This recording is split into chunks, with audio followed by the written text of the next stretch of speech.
Olá pessoal, tudo bem? Ana Paula por aqui. Cheguei para mais um vídeo e no vídeo de hoje a gente vai fazer um unboxing e ver as primeiras impressões do gabinete gamer Ninja Kazan X3 da Terabyte.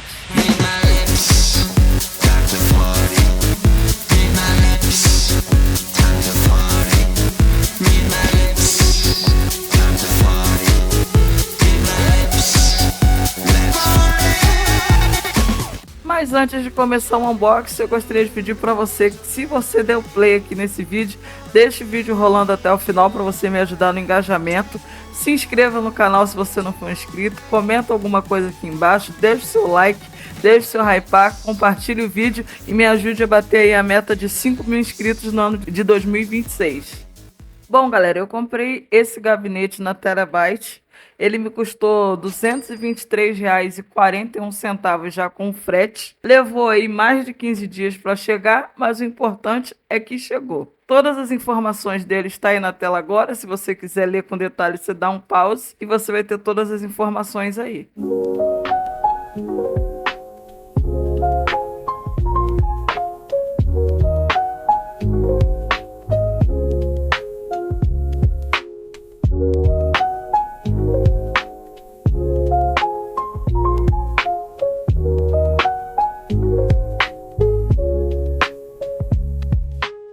Apesar de ser bem compacto, ele tem bastante espaço. Ele vai caber uma placa micro ATX sem problema nenhum, devido aos fãs dele ser nessa posição assim, ó. Ela é de lado e não de frente. Isso dá mais espaço dentro dele e aí ele vai caber tranquilamente uma placa micro ATX. Diferente do gabinete que eu estava usando, que no anúncio dizia que cabia uma micro ATX, mas ela cabe mais assim, ó, passando por cima das fãs, de uma maneira não tão agradável, não tão bonita de se ver. Ele tem espaçamento para passar os fios do lado, em cima, embaixo. Vai dar para fazer um gerenciamento de cabo bem maneiro sem deixar tudo aparecendo. Na parte de cima ele conta também com a telinha de proteção contra a poeira. Ela é bem grande, o espaço de ventilação na parte de cima também é bem grande. Na parte de cima ele conta com uma porta USB tipo C, duas portas USB tipo A, sendo uma 3.0 e uma 2.0, uma entrada para fone de ouvido e microfone junto, botão de power e o botão do LED. O espaço na lateral onde ficam os fios não é tão grande, mas mesmo assim ainda cabe bastante coisa, dá para colocar aí o que for preciso. Claro, talvez não fique tão ajeitadinho, talvez não fique, mas dá para colocar. Junto com o gabinete vem o manual de instruções e vem também um saquinho com bastante parafuso e com alguns enforca-gatos aí para ajudar na sua manutenção dos fios. A conexão das fãs é assim, nesse padrão, e ela não tem nada que conecte ali no botão de LED que vem em cima do gabinete, então acredito que não dê para controlar ela ali por cima. Na parte de trás ele conta com 4 slots PCI e também uma saída de ar para fã de até 120 milímetros. E ainda tem mais um espaço para ventilação em cima e também aonde fica os HDs. Colocando os dois gabinetes lado a lado, dá para ver a diferença de tamanho que tem de um para o outro. Ele é um pouco mais baixo, mas também é um pouco mais comprido do que o gabinete Ion que eu estava usando. Uma eternidade depois, brincadeira, mais ou menos 1 hora depois, eu consegui terminar de montar aqui o computador e ficou assim a montagem. Acredito que ficou bem bonitinho, só que ó, ficou bem espremido embaixo aí onde passa o fio, foi bem difícil de passar aí, o fio tá até um pouquinho amassado, espero que não estrague com o passar do tempo.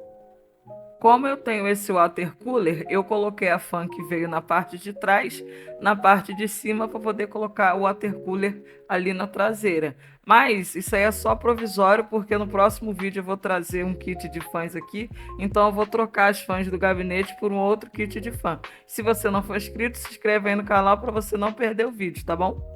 Na parte de trás, que na verdade é a lateral aonde fica as peças, ficou assim, ó.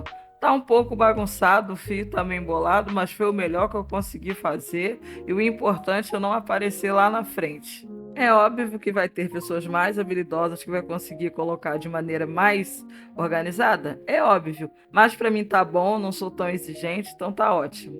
Pelo menos o SSD ficou bem colocado, ficou bem bonitinho. Então ele já está sendo a beleza aí da parte de trás do gabinete. A conexão das fãs é muito simples, não tem mistério nenhum. Basta conectar elas na fonte.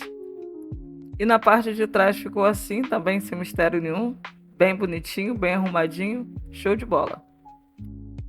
E agora chegou aquele momento que todo mundo teme, quer saber se vai funcionar depois de mexer, desmontar tudo e remontar, né? Mas antes vamos àquele momento satisfatório de tirar o plastiquinho do vidro, né? Isso não pode faltar, é um momento de alegria que é indescritível. E já deu para ver aqui no cantinho, ó, que o PC deu vídeo, então tá tudo certo na montagem.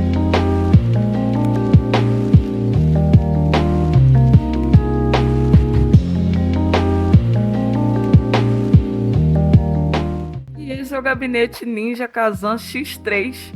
Achei um gabinete muito bonito, muito compacto. Resolveu o problema que eu tinha da placa-mãe passando por cima das fãs, que não era um problema, era mais uma questão de estética, né? É um gabinete aí que está abaixo dos R$ 200. No dia que eu estou postando esse vídeo, ele não tem mais em estoque, mas eu vou deixar o link aí na descrição para caso ele volte ao estoque, você conseguir acessar. Como eu imaginava, os LEDs das fãs não apagam, não mudam de cor porque é Rainbow, então só tem essa cor e eles não apagam. Enquanto o computador estiver ligado, elas vão ficar ligadas. Apesar disso, o gabinete é muito bonito, não tem do que reclamar e ele ainda tem a porta USB tipo C em cima, né? Então tá show. E esse foi o vídeo de hoje, eu espero muito que você tenha gostado. Se você gostou, você já sabe como me ajudar. É você se inscrevendo no canal, compartilhando o vídeo, deixando o seu like e o seu hypar. E comenta alguma coisa aqui embaixo que isso vai me ajudar demais. E se você quiser continuar assistindo meus conteúdos, está aparecendo aí na tela para você agora, mais 2 opções de gabinete bem bacana. Então é isso, espero ver você no próximo vídeo. Tchau!